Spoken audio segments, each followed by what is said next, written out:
This week on That's How I Roll, we're going to review Master of Wills from Starling Games. Also, it's a 0 episode, so we're going to take a little trip back in time as we look at the history of the show so you, the new listener, can understand what's happening. Plus, we've got some drama in the word on the street. All that and more coming up now. Buckle up. It's time for That's How I Roll with Jeremiah Isley, a podcast about the games we play and the lives we live. That's How I Roll is presented by Theology of Games. Visit theologyofgames.com for the latest in tabletop gaming, news, reviews, and interviews. And now, here's Jeremiah. Oh, yeah. It's party time. All right, hey, everybody. Welcome to That's How I Roll. It's episode 110. That means it's a 0 episode. So very soon we're going to take a look back at what's been going on with the show. Things have been going on. Things have been happening. It's been awesome. It's been great. It's been exciting. And I can't wait to talk about it. But we're also going to take a look at Master of Wills, which is, I don't know, people say it's a deck building game. People say it's not. We'll talk about that. Also, word on the street is there's been some drama in my life. Imagine that. Drama, things going wonky and haywire. So, hey, thanks again for tuning in. I am Jeremiah. I'm the host of this lovely little show that comes at you every week. It's available on many platforms, but if you are listening on the Anchor platform, there's some really cool things about that, including as things get a little more secure and kind of, I guess, settled in once we get, our junk drawer set up and we get our couch in the right place. We feel kind of at home on Anchor. We'll be doing some cool things like exclusive content there. We'll be doing the feedback loop on there where you can only hear it if you are listening on Anchor. So go check that out if you can. And let me see, what else do I need to say? Oh my gosh, the contest is still happening. So we've got this contest going on, and in it you can win every deluxe version of every Tiny Epic game that currently exists from our good friends at Gambling Games. Big shout out to them. We really appreciate the belief in us. They believe in us. It's really true that we are something worth investing in as a media outlet, as Theology of Games, as a greater whole. Really appreciate that. And you can get in on that contest. There's still a couple weeks left by going to theologyofgames.com, and you will find a little link there. It's like a landing page that comes up. You can either click and just go to the site and enjoy all the goodness that is TOG, greater TOG, shall I say, or you can click the button that says enter the contest, at which point you will be able to get this, enter the contest. So that's pretty awesome.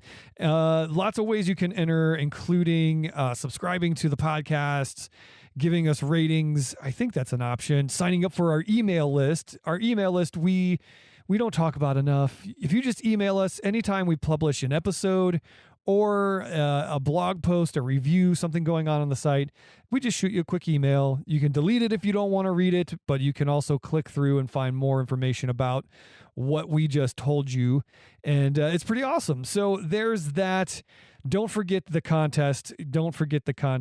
Also, let me see. I think that's all the housekeeping I need to do before we get into a little segment that we like to call The Word on the Street.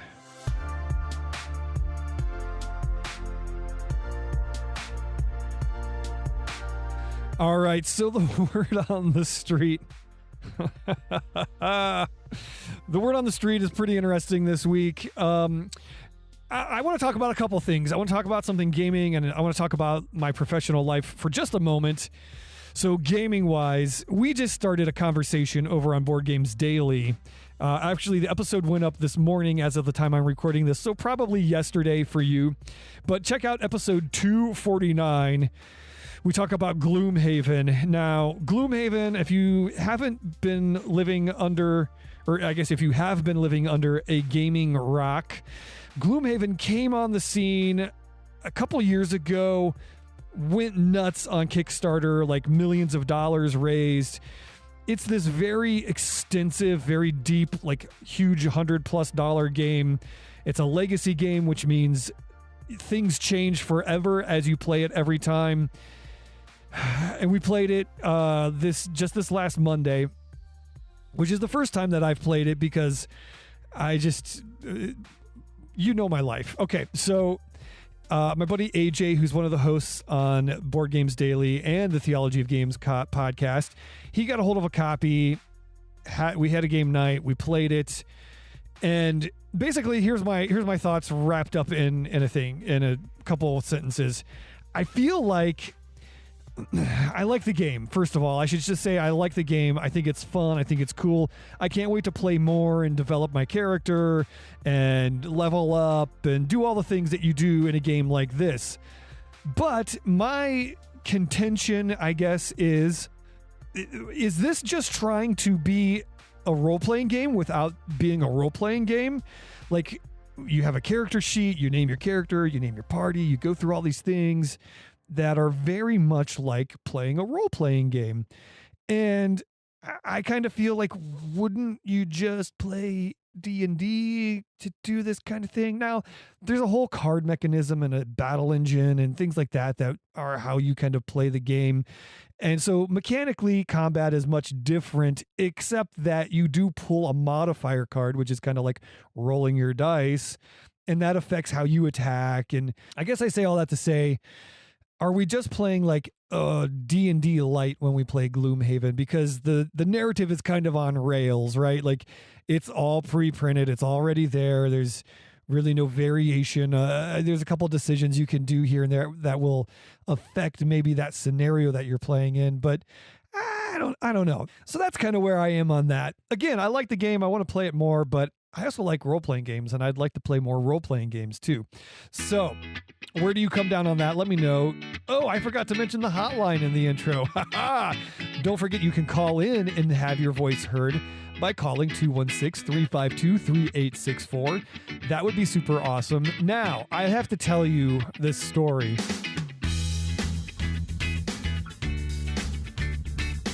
Now, if you remember last week, I hope you remember last week. I hope you've been listening since last week. If not, welcome. It's a new show. So we always like to say that, but I'm all over the place today. Sorry, folks. So here's the thing.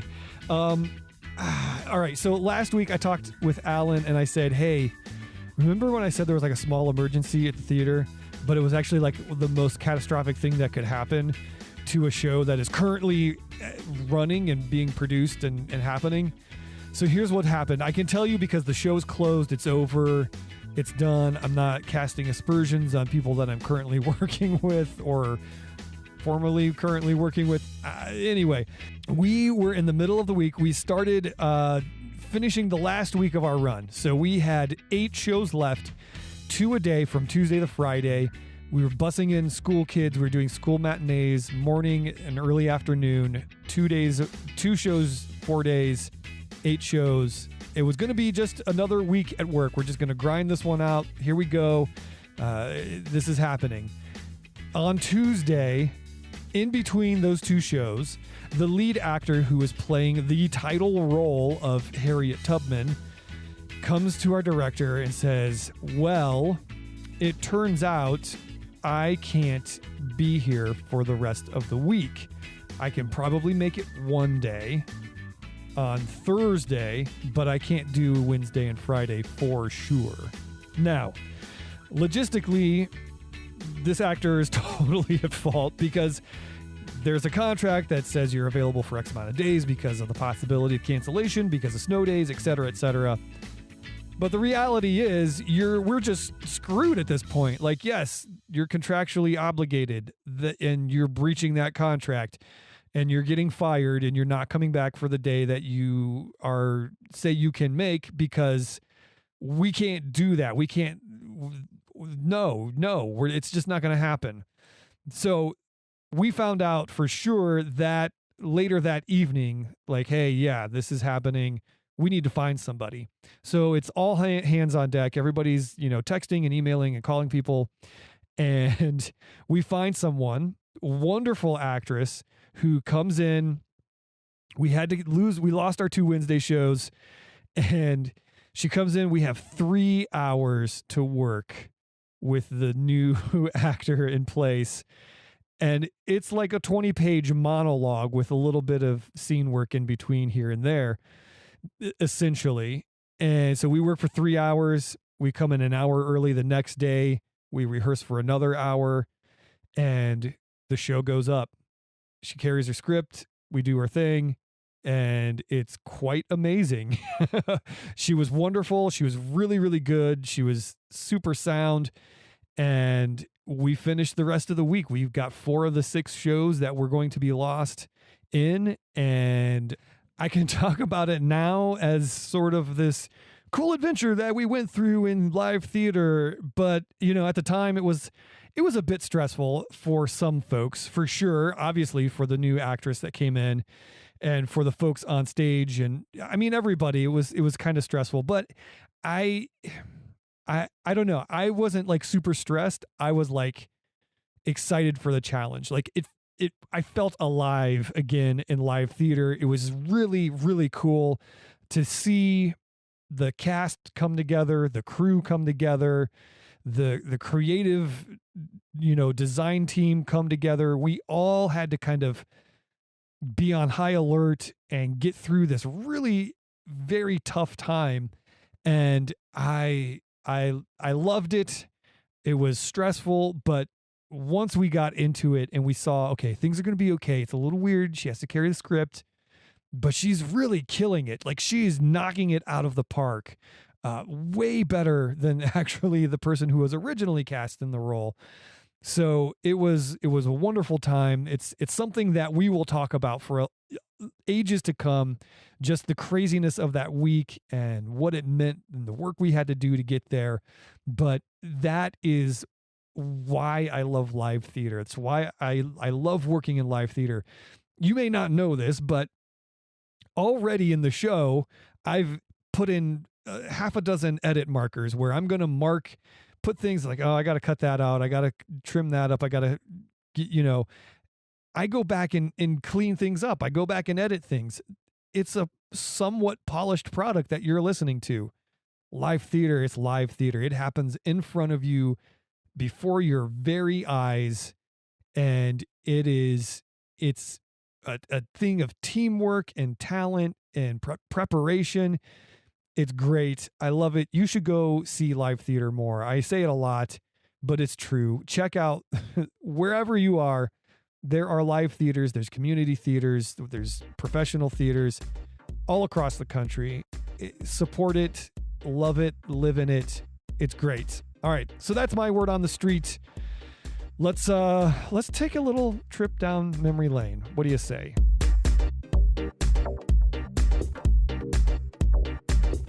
Okay, so for those of you who are new to the show, what I do every so often on the 0 episodes, so episodes that end in a 0, we take a little look back at the last, 10 or so episodes, and we also do a little history lesson on the show. So here goes with that.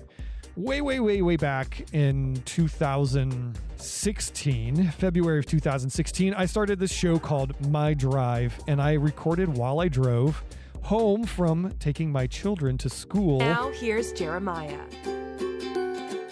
Hey everyone, welcome to My Drive. I am Jeremiah Isley of Theology of Games, and this is a pilot episode for a new podcast that I'm getting off the ground, which was at the time like a 20-some minute drive, anywhere between like 17 to 20 minutes or so. And it was fun. It was cool. I tried to do it every day, which didn't really work because I couldn't just not produce a show. Like, I had to do it right. So editing and producing and stuff really kind of hampered being able to do it every day. But it was fun. It was cool.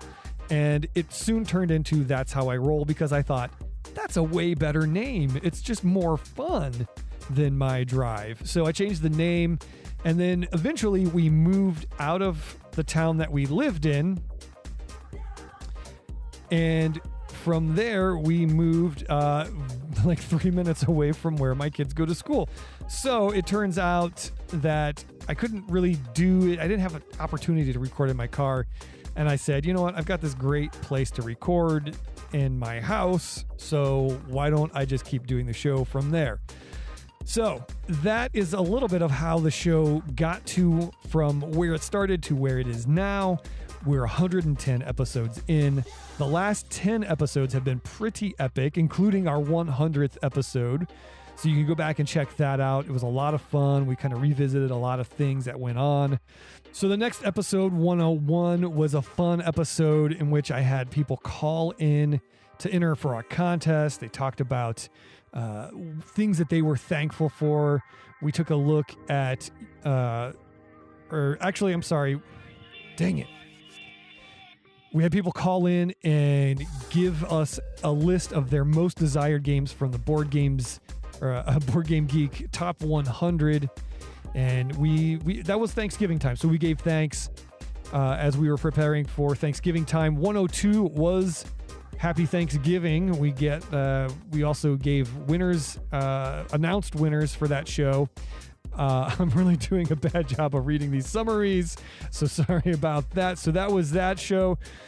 And then missed a week or two there because there was a crazy time with my dad in the hospital and with cancer things happening, which super not cool. But I do a review of Black Orchestra from Starling Games in that episode in 103.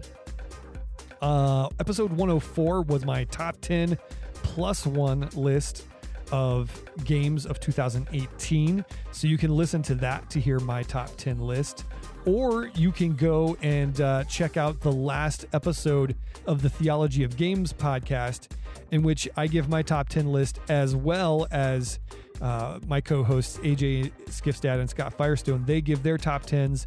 It's a fun little episode. If you feel so inclined to check that out, go for it. Episode 105 was shortly after my sister getting married, and I reviewed Archmage, another Starling Games. I'm kind of on a Starling Games kick here, which was great. Really fun game. Really liked that. Episode 106, another twist and turn in the life of Jeremiah Isley. I crashed my car and ended up getting a new vehicle. So that is chronicled in the episode 106. And I talk Koi. I do a review of Koi from Smirk and Laughter Games. Now, 107 is when things get interesting, because it's when I switched over to Anchor. I changed my review format. So if you listen right around the beginning of the year, which would have been, episode 104, 105, somewhere in there, I said, my New Year's resolution is, my goal for this year for this show is to produce 50 episodes. So I'm giving myself 2 weeks off. You'll survive. But I also said I want to be more entertaining. I wanted the show to be even more entertaining and more interesting and more fun. As a part of that, I decided to revamp how I do reviews. You can find those starting with episode 107. And I do I did End of the Trail with Elf Creek Games. And I started doing sort of like a sketch about the game. So it's like a little radio drama commercial about the game. And then I give you my thoughts. So you really kind of get a feel for how the game plays and how it feels.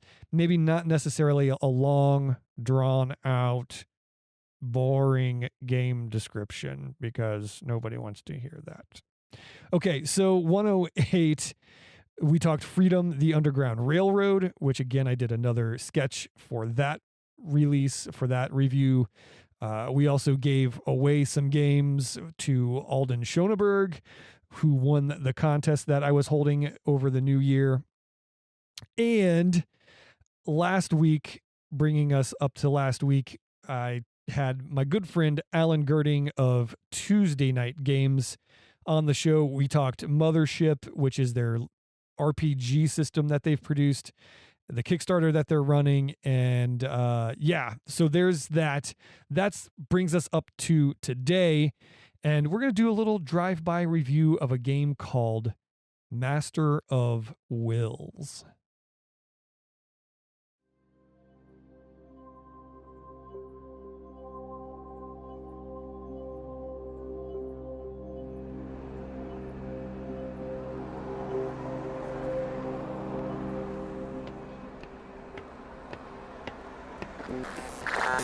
Stand by for a communique from the rightful ruler of all things civilized. This guy again. Do not listen to the rhetoric of the Alpha Guard.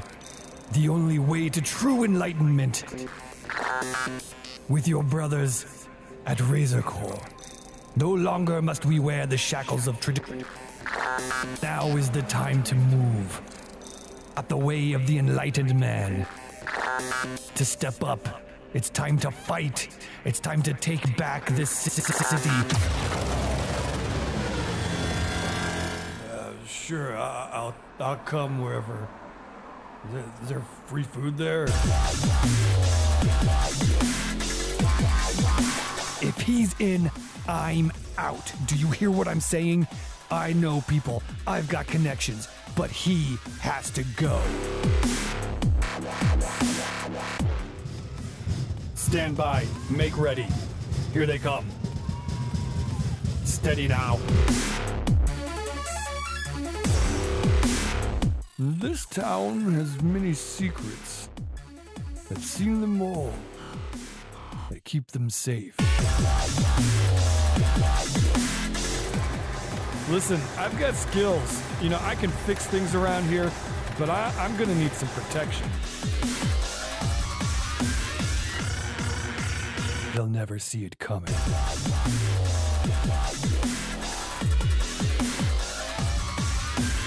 Many lives are at stake, but this runs deeper than you think. So the cool thing about this game is there's this really cool kind of push and pull. You're trying to influence the citizens, the community of this fictional cyberpunk world, and the board lays out, you've got these cards that come out in the middle, that's kind of neutral ground, and as you bring people into your side of the board, it either influences people to leave and go the other way, or it pulls more people from the other side to your side, and that's how you win the game. You gain influence, you gain control over the community, and after the end of 8 rounds of this push and pull, whoever has the most points, all of these cards, these community cards, have value. Whoever has the most points wins the game. That's really how the game works.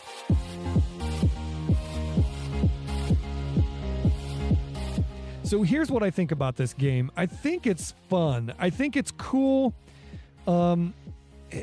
Again, it's a deck builder by, I guess, marketing labels. I don't know that I necessarily felt like I was building a deck. I felt like it was a little bit more area and influence control as you're playing, you're selecting cards and playing them so that they move across this city board and into your side of the city.